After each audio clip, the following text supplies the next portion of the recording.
তারগুলা খুব বড় বড় হয়েছে না? ড্রেসিং করার পরে কত ফিট ওয়েস্টেজ হইব?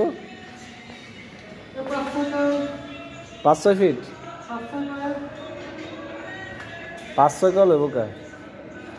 মজা করো। ফ্লেক্সিবল তুমি কতটুকু রাখছো? কেন ফ্লেক্সিবল এই পর্যন্ত ঢুকাইবা তুমি? এটার ভিতরে ফ্লেক্সিবল দিলাম কি? এগুলো বিওআই কেবল না?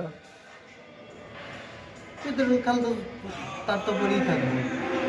তুমি মাথা পর্যন্ত দাও। ভালো।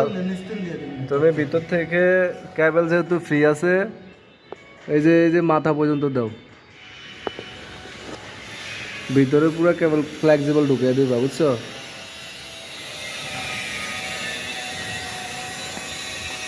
এন্ড ডাবল ওয়াই কেবল হইলে তোমার সমস্যা ছিল না। তুমি এই করবা, ওই যে ফ্লেক্সিবল একবারে কেবল ট্রে বরাবর 1/2 ইঞ্চি ক্লিয়ার বেশি রাখবা প্রয়োজনে।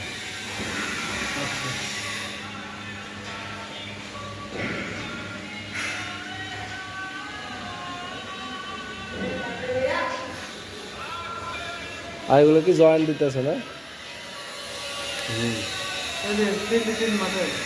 এই যে এগুলো সরে নিয়ে গেছে, সরে নিয়ে যাওয়ার পরে এই যে এগুলো এখন জয়েন্ট লাগাই দিচ্ছে। জয়েন্ট আপ ডাউন করো, তার ওয়েস্টেজ হইলে হোক, জয়েন্টটা বেশি করে আপ ডাউন করবা। মিনিমাম 5 থেকে 6 ইঞ্চি 8 ইঞ্চি যত পারো আপ ডাউন করবা, কাছাকাছি রাখার দরকার নেই।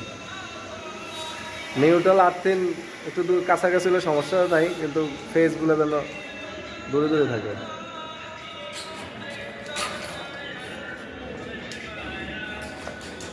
পাইপ লাগলে লাগুক, তুমি ওই যে ট্রে থেকে 1/2 ইঞ্চি বড় করে দিবা পাইপ।